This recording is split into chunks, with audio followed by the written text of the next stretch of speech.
At the end of the day, they just want to be heard, and they just want a chance to explain themselves. And I think I give that chance, and they really open up in front of me. Lights, Camera, Azadi is a show that is on a quest to meet personalities. The personalities who have always challenged the status quo. These people are courageous and confident to speak the truth and are best at it. Though the world may or may not agree with them, they always work for nation building. We want to talk to them and understand their perspective.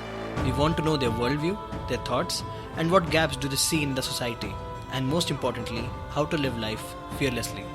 My name is Vandit Jain, and I'm just a medium to get these stories to you. New details this morning on a pair of stabbing attacks in Europe. In the UK, police identifying the suspect who killed 2 people on London Bridge as a convicted terrorist released from prison just last year.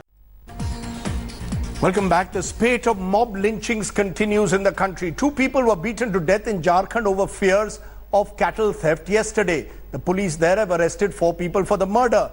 We begin this program in New Zealand, where 40 people have been confirmed killed and more than 20 wounded after shootings at 2 mosques in the city of Christchurch, that's on the country's South Island.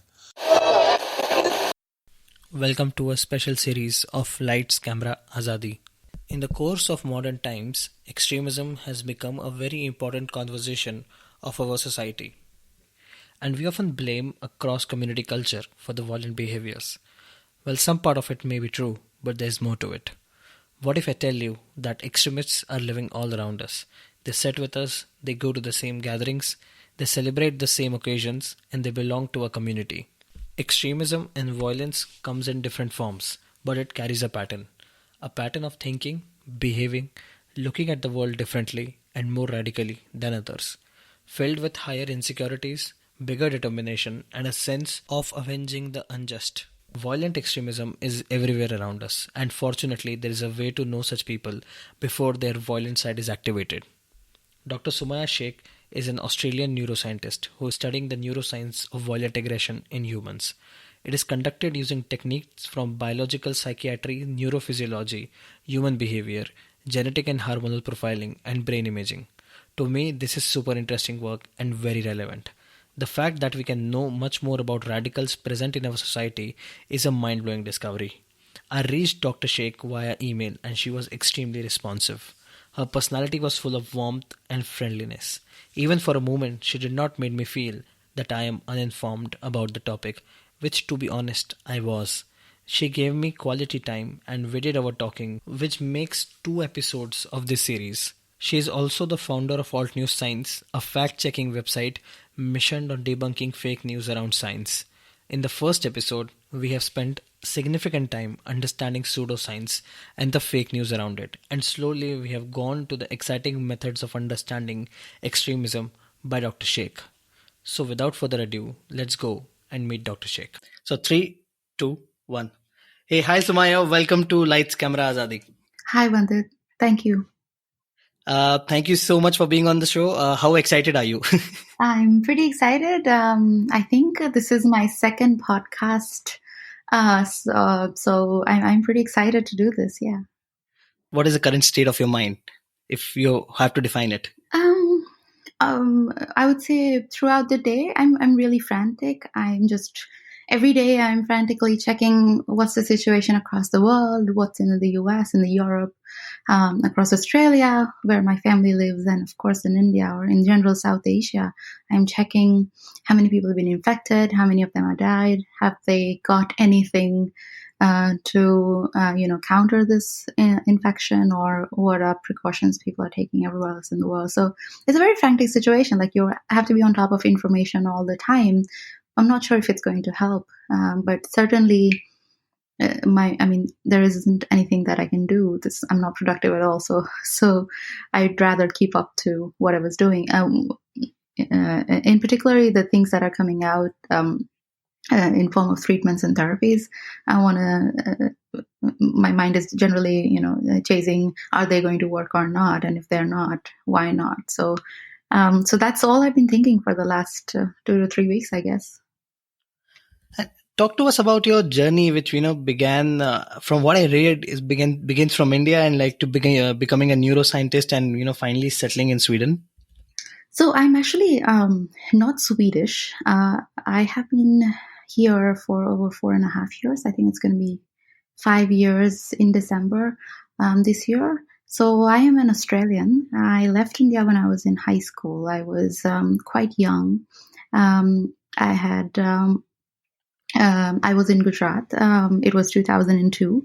And of course, I saw through the riots and what happened. And during that period, I lost my father. He had a heart attack.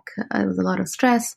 And then my brother was in Australia, in Sydney, and we thought we should probably move out. And we kind of just packed everything and left. We left only a couple of weeks after the a terrorist went in Akshardham and started shooting. So I'm not sure if you remember that period, but essentially some people went into a temple and started shooting a lot of devotees or people who were visiting the temple, and then it went really crazy. So I was in the same city. And so I am from Gandhinagar. I was born there. So we left a couple of weeks after that, and since then, we've been in Australia. Me and my mother. My father passed away there. So it was me and my mother who left to Australia. And then we stayed with my brother. He was a lot older than me. And then I did my education, all my education in Australia. So I left Australia after I finished my PhD. And then I moved to Sweden. So it's been a kind of a longish journey. And why did you choose to be a neuroscientist? Actually, I was interested in cancer research.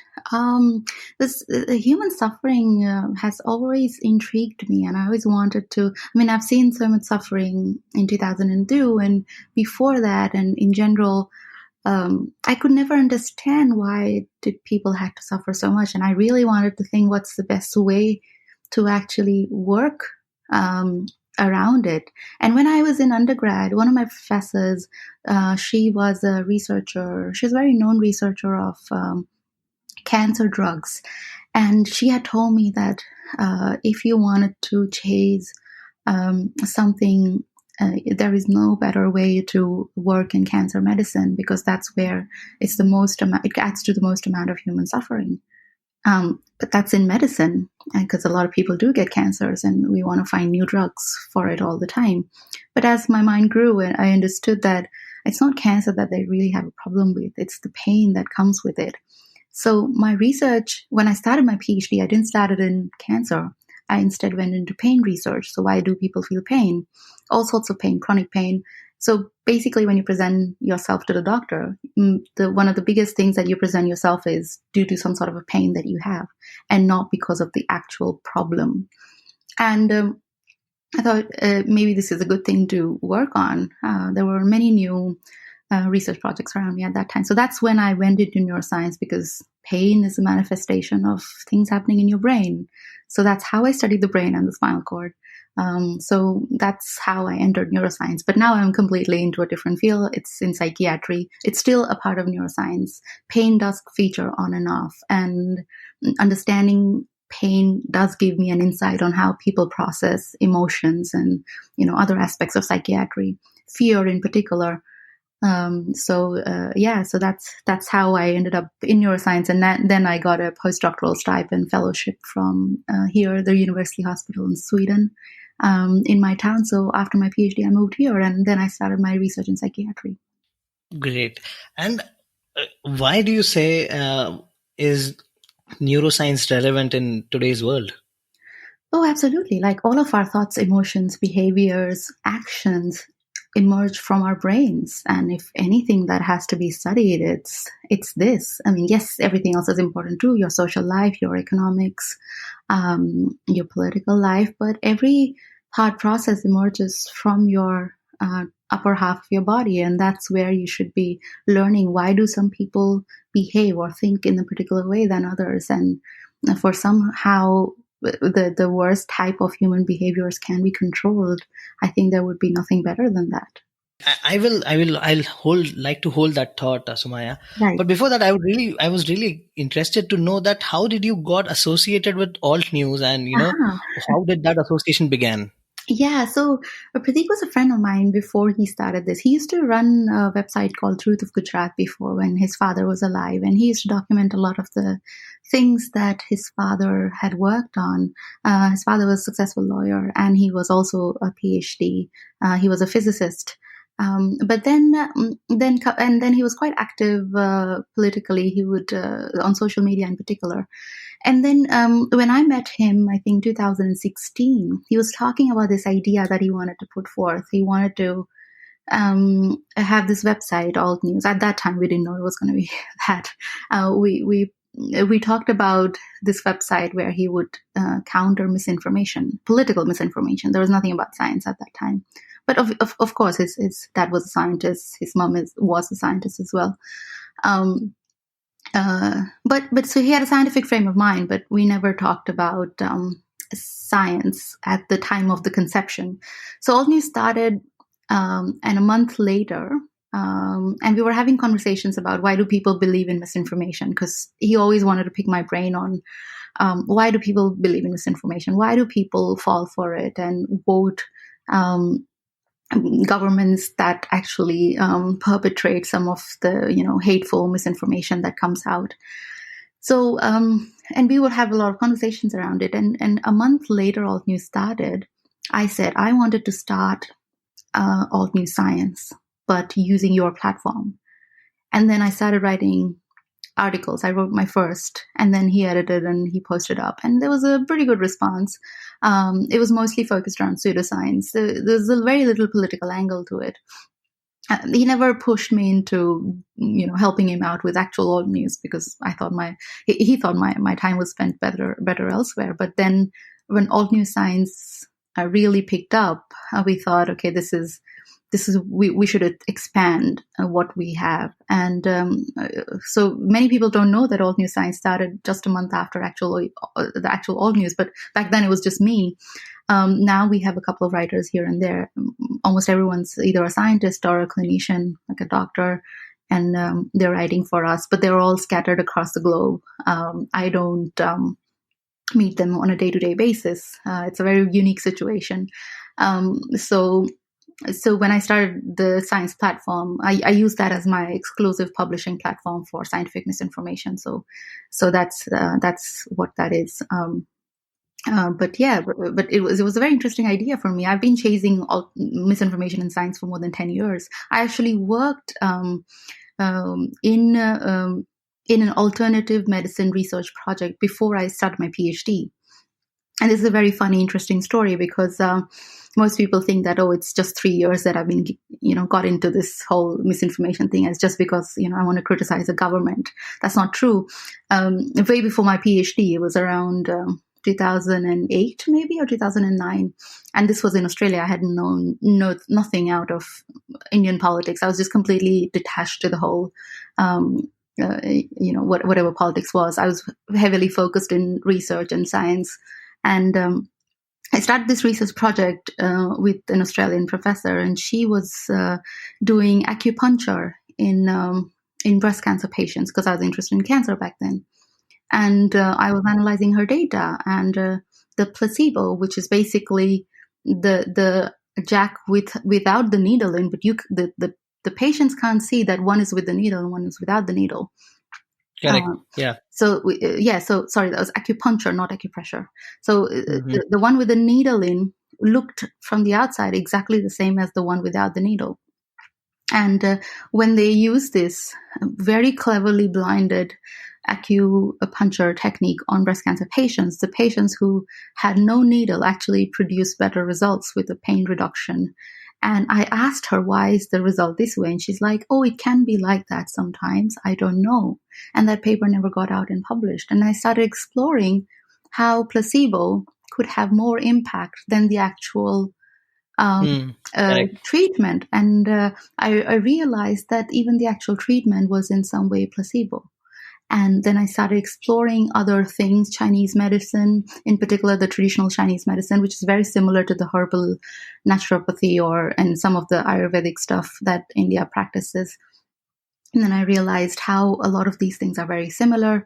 And then I understood what homeopathy was. I read many books around it and many papers. And these books and papers were written by the homeopaths. So it is the criticism towards me is that I don't understand it, and because I don't have a degree in it. But that's not true. I've been very keenly following this since a long, long time, and the research that I've read is actually by the homeopaths, and the research that I quote, any drug that I get to explore and I publish on Alt New Science, and the research that I quote is actually homeopathic research. And this is something that people don't read through to see, what this is about. But I'm not quoting a scientist, an evidence-based or a Western scientist, as they call it, research to prove that homeopathy is wrong in case X, Y, and Z, which is very interesting. And I hope more people realize this. What is the most disturbing thing about pseudoscience? And especially I ask this because pseudoscience is apparently sort of amplified in the age of social media and in India. And it is very, very difficult to counter it because people are very emotionally attached to pseudoscience and, and they sort of believe religiously in pseudoscience. I mean, we see all kinds of pseudoscience present. I mean, a few days back, I was reading a news that there were actually people who actually drank cow urine thinking that it might cure them with coronavirus, and a few people got sick, and this is just the tip of the iceberg. What do you think about it?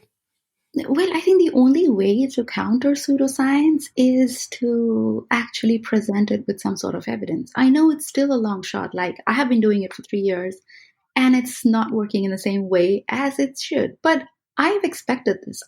In fact, I'm actually quite pleasantly surprised about the popularity of Alt New Science because I've expected this is going to happen because of the sheer rigidness of the belief in these things. I mean, they don't attribute in India pseudoscience, not just pseudoscience. In America, anti-vaxxers don't have a long, long history. But Indians in particular, or even the Chinese, have a long history of their traditional medical systems. And there are many more such tribal cultures, it's in the Asia Pacific or in South America. And they have really long history, and they take a lot of pride in that ancient forms of medicine and systems that cured them for centuries. And suddenly the Westerners came and take over. And now we're using their drugs, and that caused so many side effects. And obviously there's lots of conspiracy theories that has amplified these type of ideas that Western medicine is very bad because it has all these side effects, and the pharmaceutical companies are hiding cures of cancer, and there's countless of those things. But there's deep distrust in the medicine in the Western medical system, but at the same time there's a deep trust in the indigenous form of medical system, because they've said it over and over that A, there's no side effects, and B, we've been doing it for 5,000 years, so how can it be wrong? Yep. But there are so and it's many completely things. Natural. Yeah, but that's not true, because natural things have side effects too. If you, for example, use a certain type of very potent oils, it can burn you. And that happens all the time. So they generally give their medical treatments a pass without testing because they think, oh, it's natural, nothing's going to happen. That doesn't work. If something has a side effect, it will have an effect, or if something has an effect, it will have another side effect. It goes both ways. You can't, even too much of water can have a side effect. As basic as water, too much of anything can have side effects. So this statement that naturals won't have side effects, it's just absolutely wrong. But at the same time, they think that, it's been going on for 5,000 years. But yes, people have been dying too, right?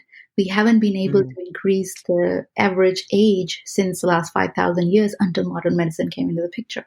We never used to live this long back then. And cancers are there because we are living that long. Cancer is mostly in the aged, mostly.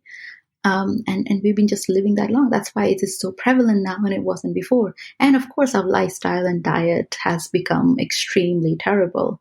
Rarely people have been exercising, and it's not proportional to the calories that we actually use. So all that is also accounted for, but at the same time, natural doesn't necessarily mean without side effects, and necessarily mean that it's actually always going to work.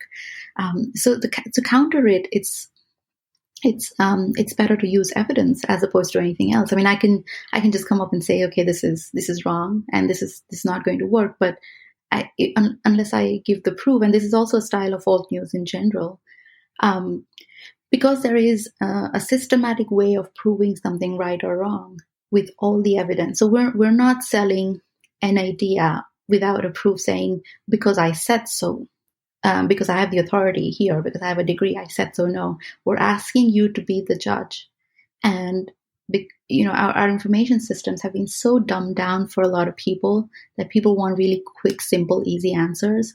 And alt news presents those kind of nuances. The science platform obviously presents the scientific nuances. So sometimes a lot of our articles are not just yes or no. We have partially true and mostly true type of arguments as well, where something is not completely right or wrong, because it's not a black and white situation in every case. So to counter something, going back to your question, we need evidence to produce that. And our science section in particular, but not just the science, the whole alt news section in particular, is heavily relying on that evidence. And we sometimes double check it just to make sure that it's not a hearsay, in any way or form. So we need to use scientific evidence wherever possible to counter these things, but also we need to increase people's engagement rate in these type of information systems, where what we're giving them is, for example, I wouldn't want to quote a TV channel, but they have debates on prime time in India, and there are two windows there. One is pro this, whatever question that you're asking at that time, if it's about gender or if it's about some policy from the government, this person is pro this, and the other person is against a particular topic. And to just give that black and white view, and not let the audience be the judge, to give that view from top down from an organization, I think that's absolutely wrong, and we're trying to break that cycle. Just on a candid note, what has been your favorite WhatsApp forward around pseudoscience? There has been so many. That's just I think when I was very young, I think one of the very funny ones was it wasn't a WhatsApp forward, but we just heard this news everywhere.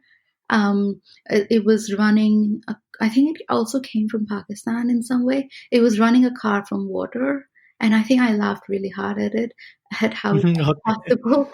But they were doing all sorts of silly things. There was many conspiracy theories. One of them was also that NASA actually never landed on the moon, and it's also a conspiracy theory. These are very popular. They're really popular ones, yeah. But it's amazing how people can fall for these things. And I loved it when websites like The Onion came down. But sometimes they would almost be very clever, and people would fall for it all the time and share those articles as they were real. But I don't think mocking or sarcasm actually works in generating critical thinking among people. I mean, what we're trying to do is, for me, it's, why do I counter something very, not it's always silly, but something that actually might not have an impact on people. Who cares if a couple of people want to have homeopathic pills? Not during times of coronavirus, of course, that's dangerous, but just any other time. Who cares if someone wants to have some sugar pills? It's not going to hurt anybody. But for me, it does hurt. What you're doing is reducing critical thinking, right? So it eventually does add up. So one of the recent ones, I would say, the WhatsApp forward is the one that today, actually, or yesterday, there was that clapping would get coronavirus because there are these vibrations, and I was losing it. What on earth are they thinking? because there are some. And because it's like it's a no moon day, and you can do this on these particular days, and that was funny, and a lot of the things Sadhguru would say on and off, and people would fall for it. Like mercury changes its liquid state and becomes solid on room temperature. And there was a scientist who's made a video out of it. You can make an amalgam of mercury on room temperature and make that amalgam look like solid. And he's actually done it in front of the video. And what Sadhguru does is precisely takes the same type of consistency out of a pot, and he claims that with his vibrations from his hands, he's changing liquid mercury into solid, and this is blessed by him by his vibrations, and that's magical or whatever. Anyway, but there are so many of these kind of things that happen. The problem is that people are actually believing this in 2020. That's, I think, the most difficult thing. And these people have millions of followers. So, I mean, even if 50% of them would believe it, that's a huge number. Actually, it's more than that. We think that they're just the uneducated types, people from lower socioeconomic class. This is like the general belief that people would fall for this because they're hopeless, they have nowhere to go, and then they fall for these things. But I've seen much educated people being anti-vax in India. I mean, there are journalists that I knew that this was a big scam, MR vaccines for measles and rubella, and I was surprised to hear it when I wrote an article about vaccine, because anti-vax wasn't an Indian concept, really. Correct. It's very Western, it's very American thing. Absolutely. And that's why it has been imported by the very educated people from the States into India, and there's a lot of but in the lower socioeconomic class there are lots of Gujarati Muslims, and I think there were some rumors in UP and Madhya Pradesh as well that who were not taking vaccinations because they had a deep distrust in the government, and somebody had given them a rumor that this had impotency components in the vaccine that would make your kids impotent. And they wouldn't give them. This was, I think, 2 years ago when the rumors came out, and that's when I wrote the article for the MR vaccine. This is also not a new thing. This has happened before, and this thing started in Nigeria first, where the people did not trust the government, and they were against the vaccine because they thought that there will be something to harm them in the vaccine. And the same problem with Afghanistan and Pakistan, and then it came to India a couple of years ago. So there's all sorts of people who believe in everything, and you can't put a label on them. But there will be rich people, there will be old, there will be educated, non-educated, and there will be a rumor for everyone. It's customized, so it's not like a specific section of the society. Unfortunately. Correct. And anti-vax is a very sellable story. I mean, anybody would, the kind of narrative that they state, anybody would, believe it. In fact, in the current times when the trust in global governments is sort of dropping, and the governments are, being anti-liberal. So, I mean, people would, quickly believe that, yes, it might be a conspiracy theory to, probably do something with my body, etc. So the recipe is there to believe it. Yeah. Think so? No, I don't blame them. That's why you need community leaders, people from the community that they can trust, doctors who are, who can relate to that community. You can go back and, say these things. So that's why, I think I gave an interview to BBC back then, but they wanted someone who was from Gujarat to kind of say that this is not what you think it is, and it's the same vaccine. And I found out where the vaccine was manufactured and whether it was the same source, and they were giving the same vaccines to everybody. And I assured them that this is not what you're thinking. This is indeed a genuine case of vaccination. So that's something that helps. There is no one way to counter misinformation. Writing is one thing, yes, because we cannot have nuances when we're speaking with public, when we cannot explain science in the same way when we write about science, but writing is one way. But if you go and speak to people who can trust you, there is nothing better than that, and you change people's minds by then. Maybe they don't believe in the vaccine itself, but they do trust you, and eventually that's just one step ahead. Correct. Funny story. I mean, talking about pseudoscience and WhatsApp forwards, I have to confess that back in 2016, when demonetization happened, even I fell for a sort of a pseudoscience WhatsApp forward, which said that there are nanochips in the new 2000 rupee note. Yeah, that was also really funny. The thing is, it's pseudo, well, wrong information or fake news or whatever you call it. I think the problem is not just people in the government who would say anything for propaganda. The news channels are saying, I mean, it's their job to double check these things. But if the news TV, I mean, I can't remember the name of the person, but the TV people, the journalists, there's a woman who was talking about this in on TV. She was talking about how this has nanochips and a GPS system, and even if you like bury the note 2 meters down into the ground, you should be able to find it, and this is how the black money will be found. If in future you can trace it by the GPS in the note. Like how? So, I mean, if the journalists and senior journalists are saying these things, there is no space for anybody else to talk about. And I mean, of course, there will be someone like Alt News, but what is everyone else doing? Why aren't people able to dispel rumors in other organizations? They're all being talking about fake news now. But I think there's a huge disparity in the skills, in the way that people chase information in alt news. I mean, I know there's so many science fact checkers in other organizations, but I don't think that a lot of them have the training or the means to do science fact checking in the way that we do. And I think people need to come together, develop a coursework, and just realize that someone like me will not have 100% of their time devoted to just this. You know, I have a day job. This is something very new on the side that has just blown out of proportion. But to have a scientist doing this 100%, that's a huge amount of risk. And the legitimacy is coming from the science day job. They can do that maybe for a year or two, but it's not a sustainable thing. So lots of scientists and clinicians and everyone else have to come together to make sure they teach journalists in the correct form, in the correct method of doing scientific fact-checking. In the same way, the way Pratik does his classic alt news branded articles. It's a very specific skill set.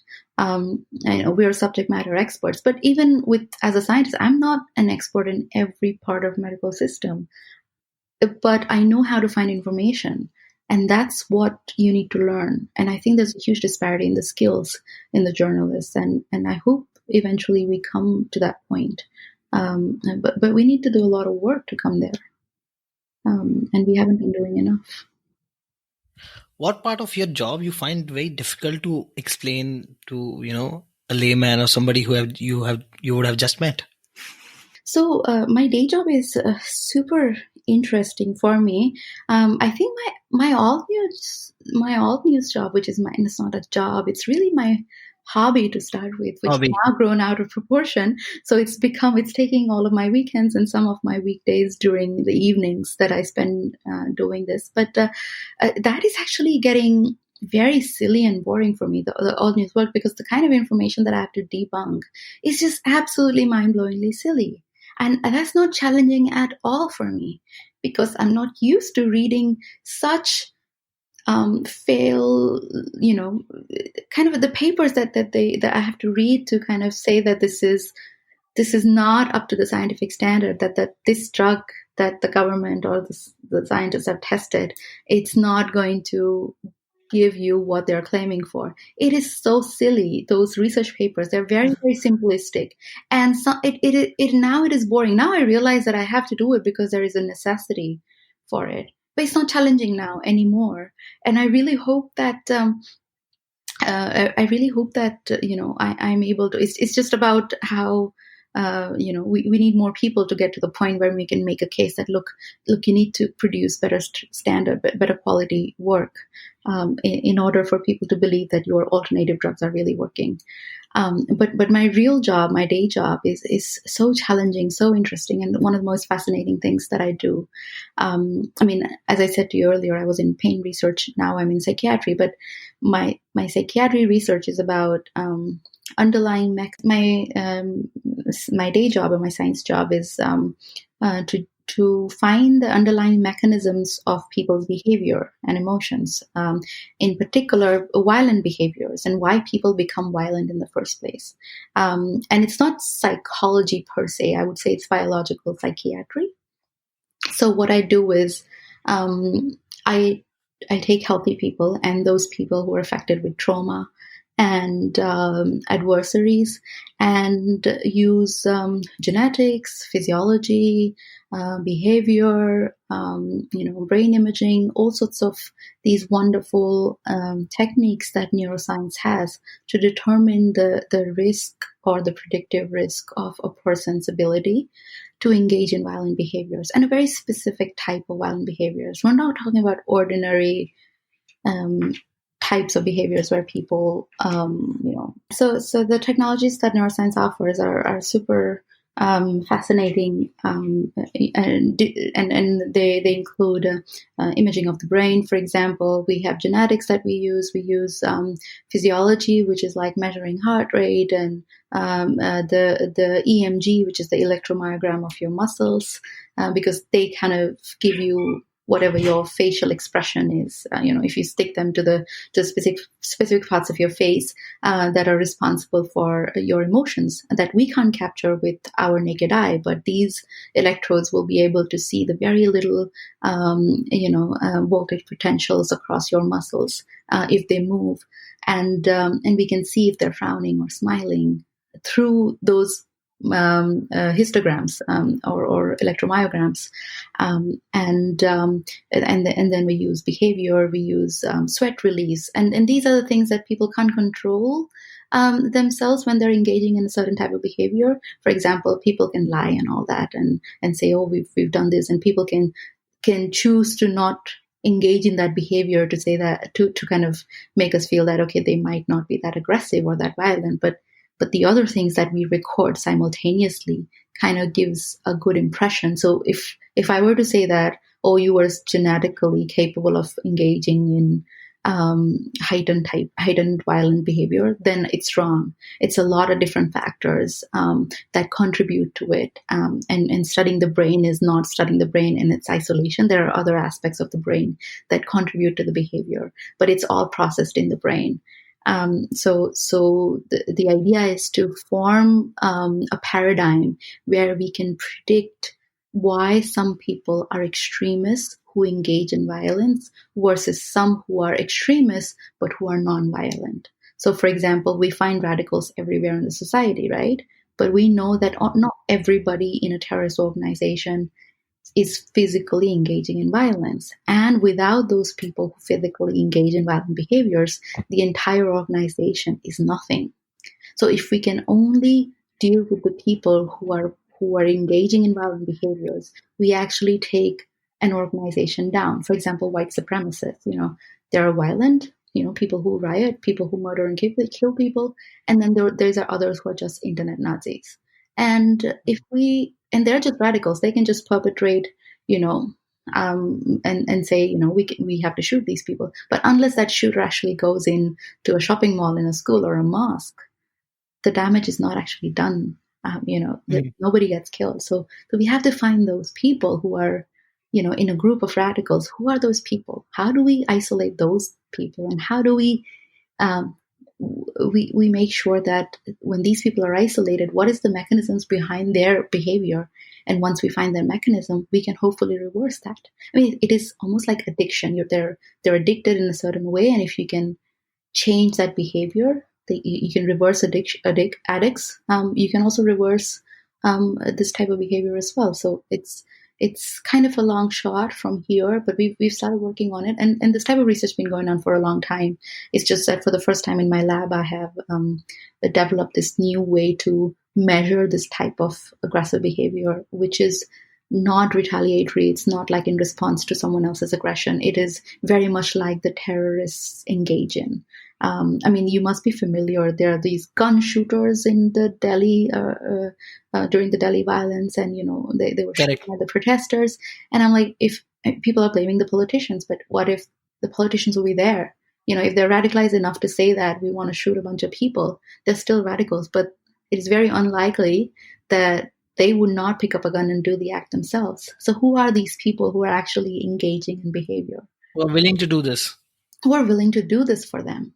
And without this, the Christchurch mosque incident would have never happened. Without these people, the shootings would never actually happen. Without the people who lynched, the lynching wouldn't have happened. You can say anything, but you need those people on the ground to create riots, to kill people. To execute. Yes, absolutely.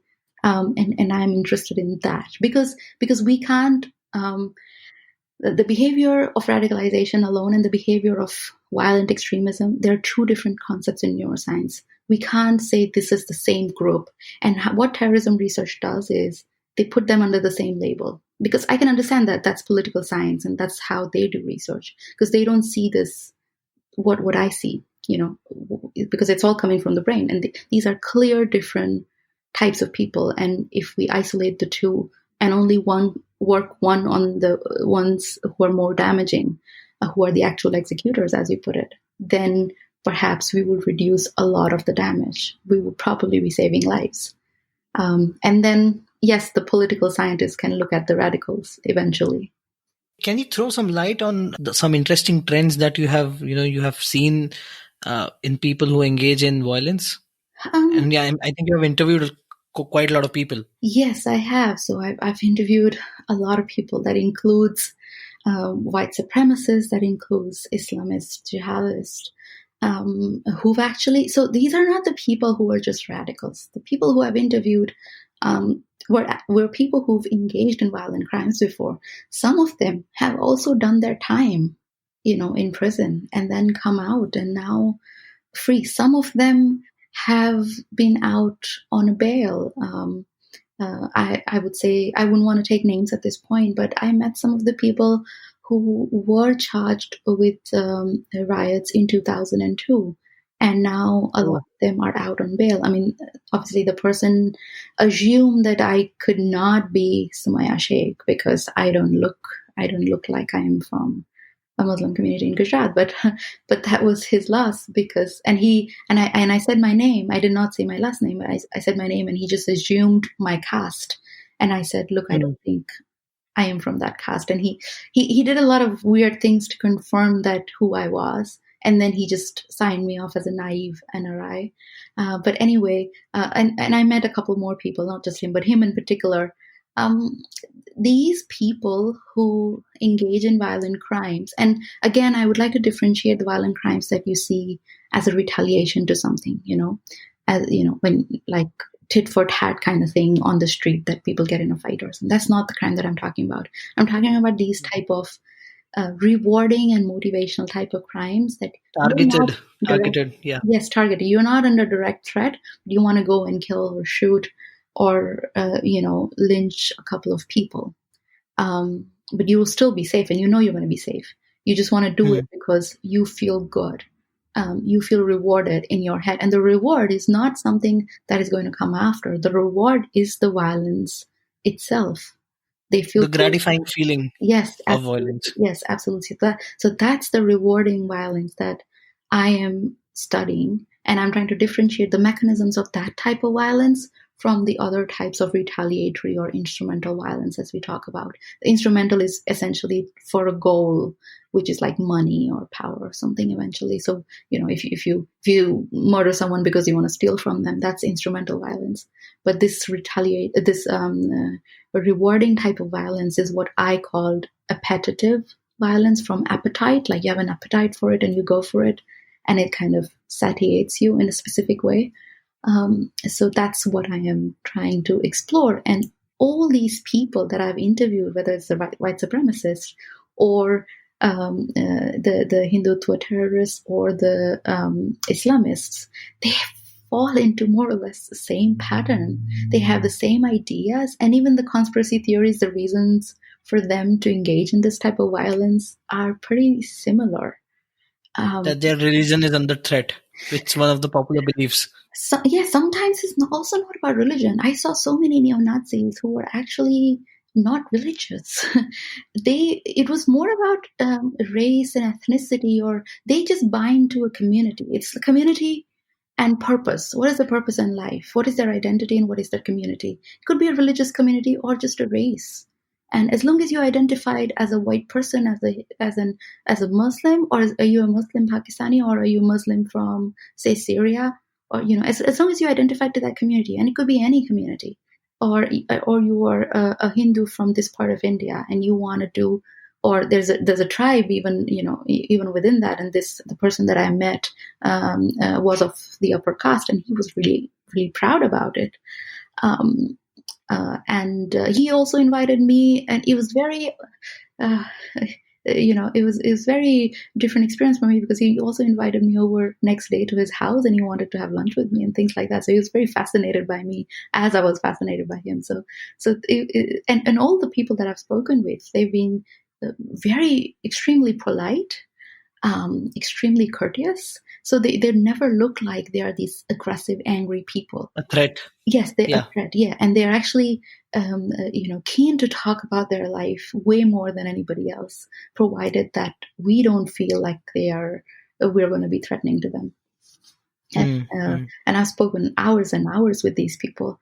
But this type of rewarding violence that they engage in, they think in their head, they think they're the good guys. And I think that's the problem. With the other people, they have guilt and whatever comes after. Here, it's all justified because they can put their blame into the organization they're associated with, or to the higher authority, God, whoever that they are worshiping. And I think that's the bad part, because here, the obedience to the authority takes away the guilt, the blame. And that just gives them the autonomy to do anything and act upon anything that is the greater good for their community. And then they find the identity and the purpose in doing the acts that they do. You did mention about interesting patterns between different kind of radicals, and you mentioned that they have some certain common grounds or certain trends that you see in their thought process. So can you throw some light there?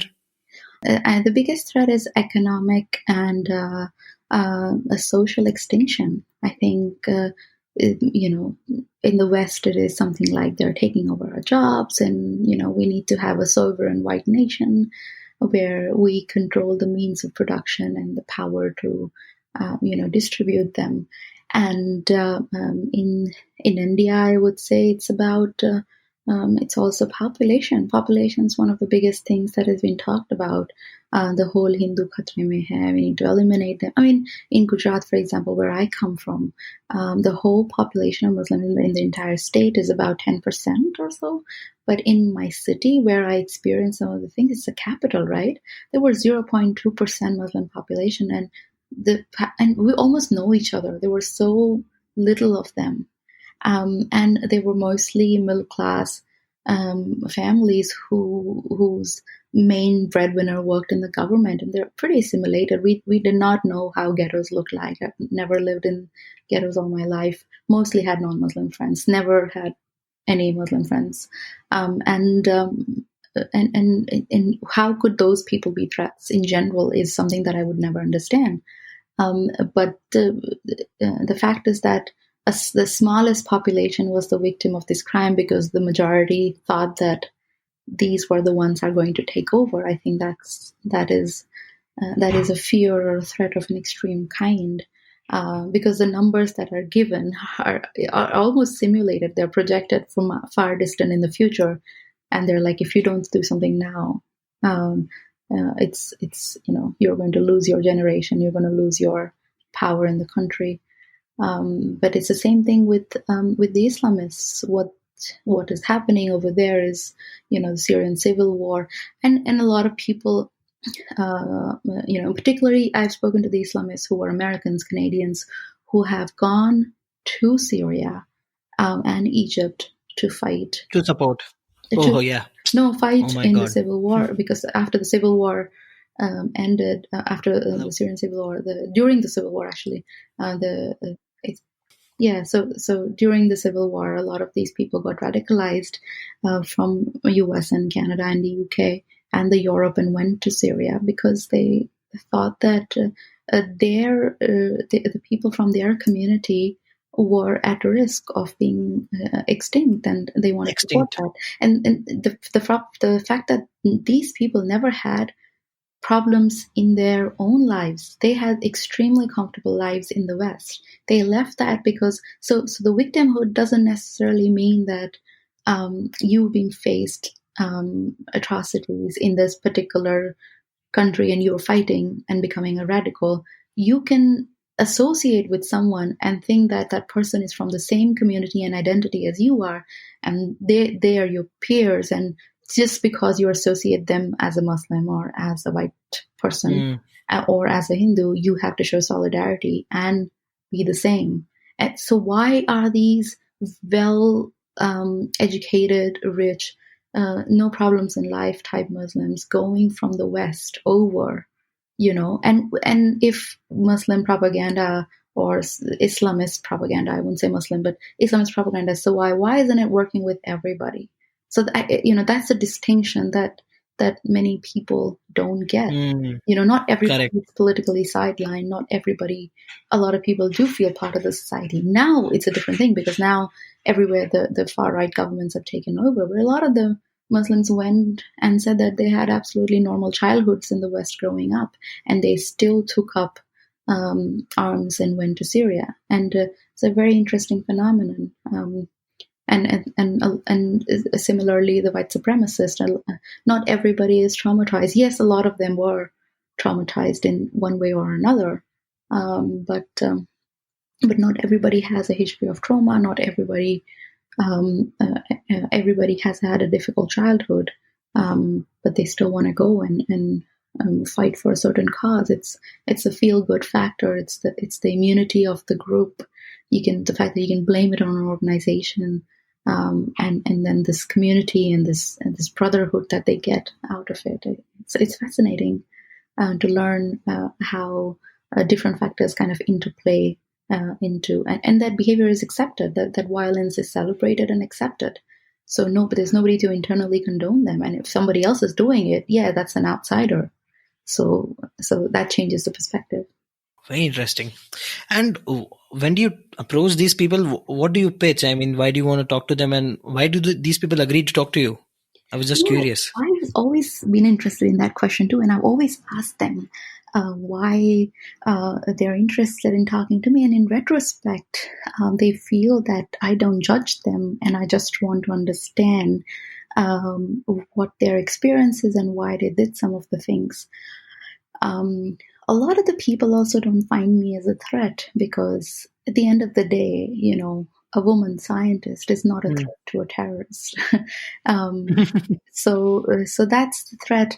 And specifically with the white supremacist, I mean, there were so many neo-Nazis some of them have left the movement.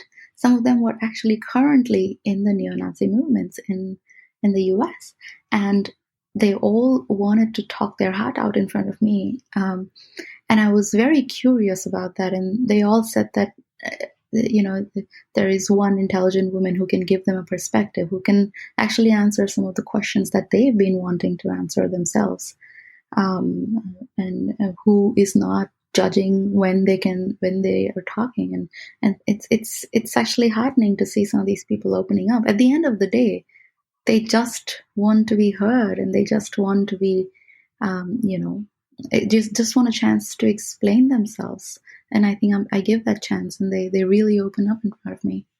Problems people have with me, they're the ones who are the Islamist kinds, because once they find out who I am, then for them the perspective changes.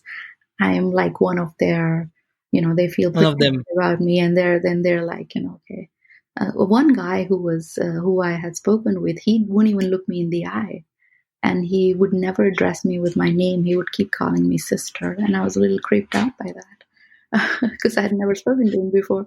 But so there are those odd number of cases. And for example, this Hindutva guy who I met, who had who was charged with the murders of a couple of people in 2002. He thought I was like his daughter. He wanted me to come to his son's wedding, and there were so many other aspects of him.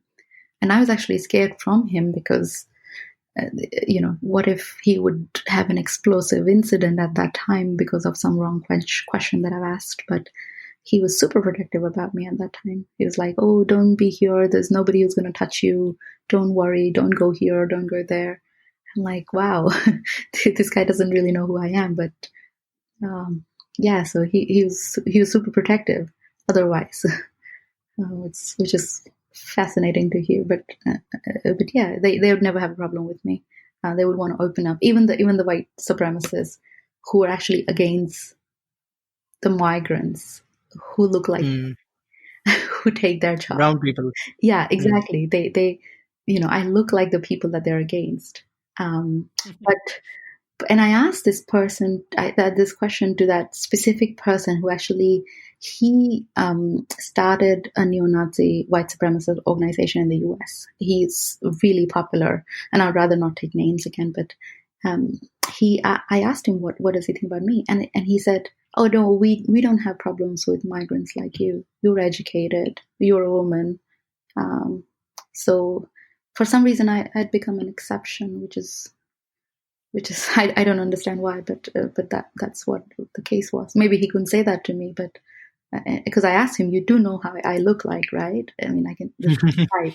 And he's like, "Yeah, no, I'm fine, but a couple of people like you is not a problem." He said, "A couple of you, "A couple of me, yeah." It's when you're the many. It's when you're many. That's the problem. Probably, or with a lot of power. I think what he meant was with a lot of power. Yeah. When you're describing these people, it sort of validates a thought in my head that people are not black and white. They have always been shades of gray, and some people might have a darker side to them, but they might also have a bright side to them. And probably what you are witnessing, and you can validate my assumption that you might be witnessing the better side of them when you are on a one-to-one interaction. Yeah. Is that a fair explanation? Yeah, absolutely. Because they also want to be heard at that time. They don't want to make themselves look terrible.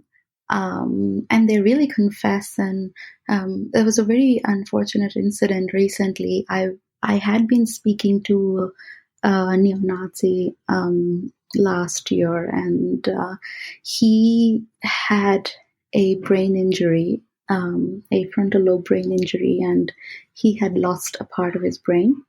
And he had lost a part of his brain that modulates empathy.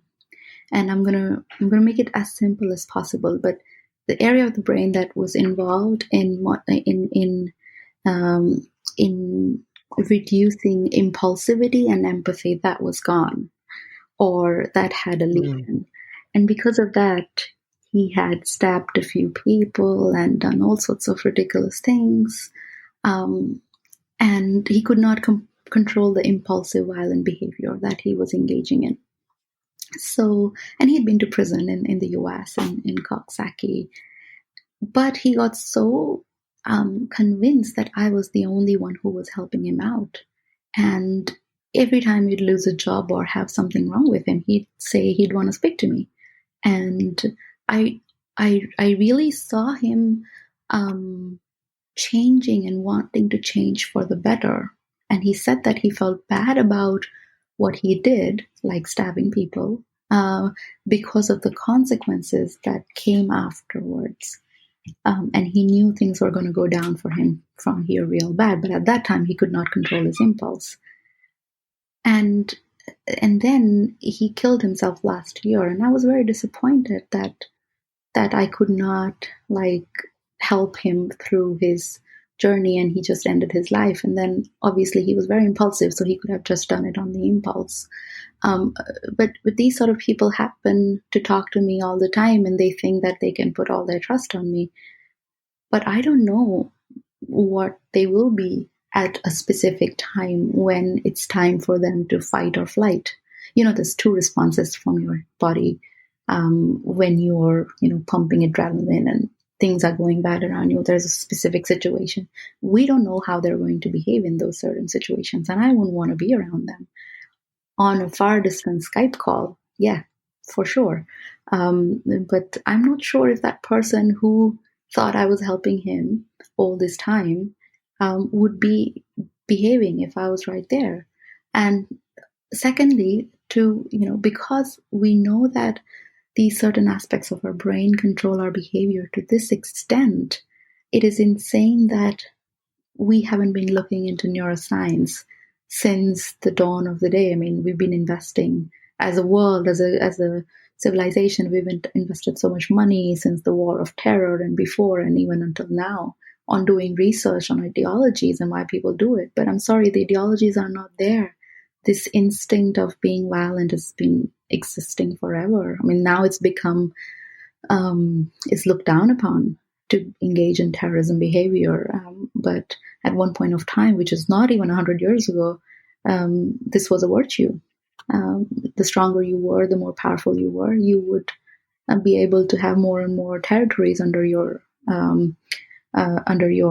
kingdom, and that was supposed to be a virtue. So, I mean, that this is just a behavior that we've flipped over since the dawn of civilization. So we have to understand, why do some people still go on and continue to do some of the things that has been frowned upon. This was just the first part of my long conversation with Dr. Shaikh. I hope you guys enjoyed this introductory conversation. This was just scratching the surface, and trust me, there is more to it. In the next episode, we will be going deep into the subject. We will be exploring the work of Dr. Shaikh at a much deeper level. We will be raising some important questions on why people are attracted to certain ideologies and to what extent they are willing to work for that ideology. Dr. Shaikh has also worked and studied de-radicalization camps across the world, and trust me, you don't want to miss her insights. So keep tuning in. Thank you for coming back and hearing Lights Camera Azadi. My name is Vandit Jain and I'm your host. You can give your feedback on Twitter. My Twitter handle is THONEDIT, the Vandit. We also now have a YouTube channel for Lights Camera Azadi with the name Lights Camera Azadi. You can also email me your feedback on vandit.jain@outlook.com. That is vandit.jain@outlook.com. Thank you. Have a great day ahead. Be safe. Be isolated. Jai Hind.